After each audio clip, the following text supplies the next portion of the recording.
नमस्कार दोस्तों, स्वागत है आपका हमारे चैनल गोविंद गोपाल में फिर से एक बार। दोस्तों, इस वीडियो में हम बात करेंगे अपनी पिछली वीडियो के बारे में, जिसमें हमने आपको बताया था कि शिक्षा मित्र संगठन का एक प्रतिनिधिमंडल माननीय मुख्यमंत्री से मिलने का प्रयास कर रहा है।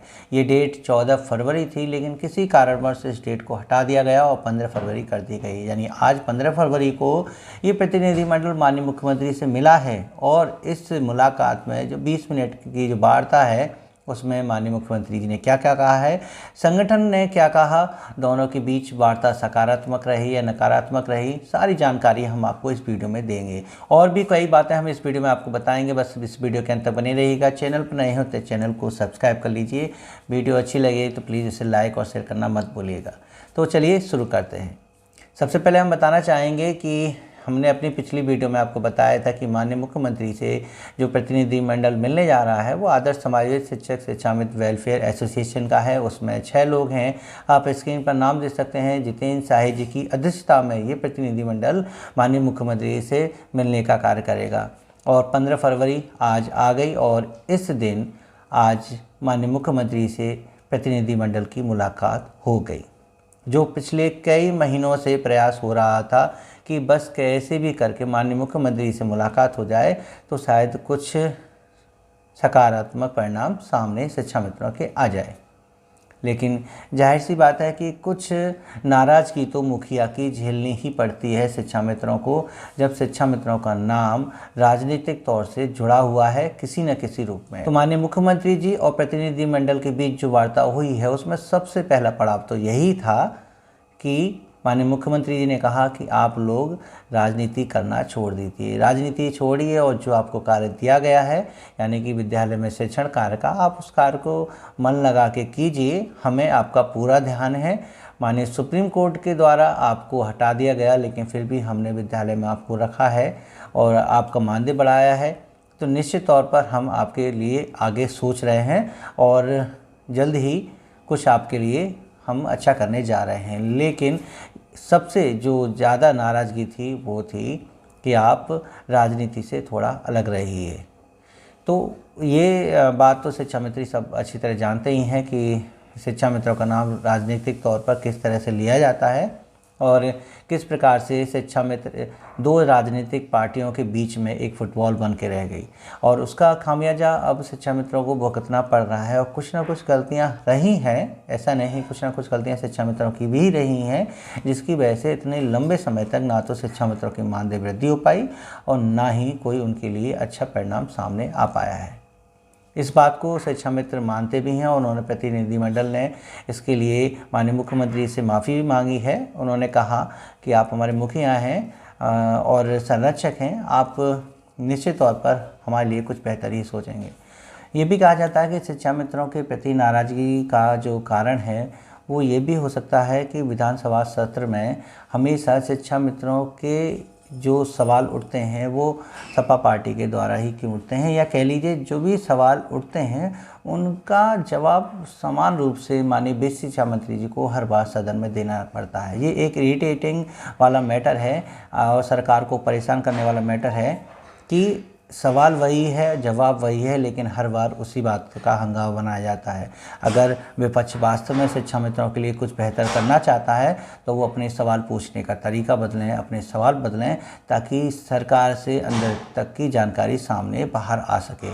और इस बार थोड़ा सा बदलाव देखने को मिला कि कमेटी की रिपोर्ट पर माननीय वित्त शिक्षा मंत्री जी ने विचार करने के लिए कहा है, सदन को अवगत कराने के लिए कहा है।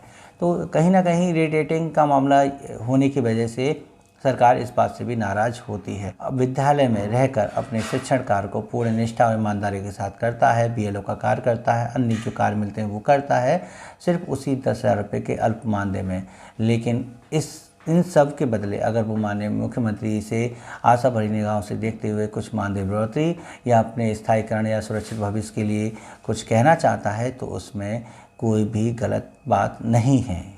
और इसके लिए सरकार से बात मनवाने के लिए, अपनी बात पूरी करवाने के लिए कोई धरना प्रदर्शन होता है, कोई सम्मेलन होता है, तो ये भी एक संवैधानिक अधिकार है।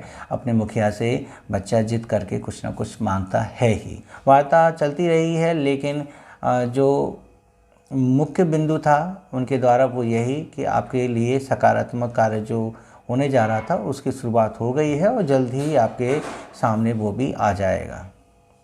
हम अपनी पिछली वीडियो के बारे में बात करें तो हमने उसमें कुछ बातें ऐसी कही थी जो शायद शिक्षा मित्रों को सुनने में अच्छी नहीं लगी थी, इसलिए कुछ कमेंट ऐसे भी आए।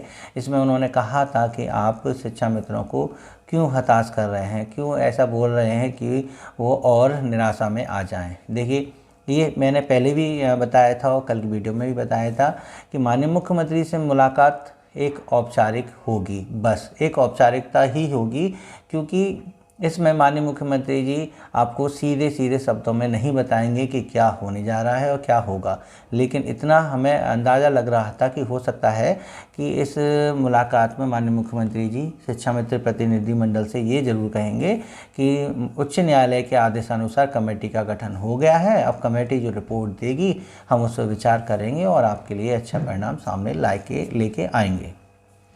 यही होना है कि कमेटी की रिपोर्ट पर ही शिक्षा मित्रों का भविष्य निर्धारित है कि उसमें क्या है, शिक्षा मित्रों की मानदेय वृद्धि है, शिक्षा मित्रों की अन्य समस्याओं का निस्तारण है या नहीं है। वैसे उच्च न्यायालय के द्वारा जो कमेटी बनी है वो मानदेय वृद्धि पर विचार करने के लिए बनी है, और संगठन के प्रयास से जो कमेटी बनने का बात आ रही है सामने, उसमें शिक्षा मित्रों की समस्याएं रखी गई हैं। खैर, सभी बातों को एकजुट करते हुए उसी कमेटी के अंदर शामिल कर लिया जाएगा और मानदेय वृद्धि पर सबसे ज़्यादा जोर दिया जाएगा, क्योंकि यही उच्च न्यायालय का आदेश है कि मानदेय वृद्धि पर सरकार विचार करे। तो एक तरह से उच्च न्यायालय के आदेश का पालन भी होगा, शिक्षा मित्रों की कुछ समस्याओं का हल भी होगा। लेकिन क्योंकि ये मुलाकात पूरे प्रदेश के मुखिया से है तो उनकी बातों को ऐसे ही नहीं लिया जा सकता। जब उन्होंने कहा है तो वो ये काम जरूर करके भी दिखाएंगे और निश्चित तौर पर शिक्षा मित्रों को भी कुछ ना कुछ ज़रूर मिलेगा।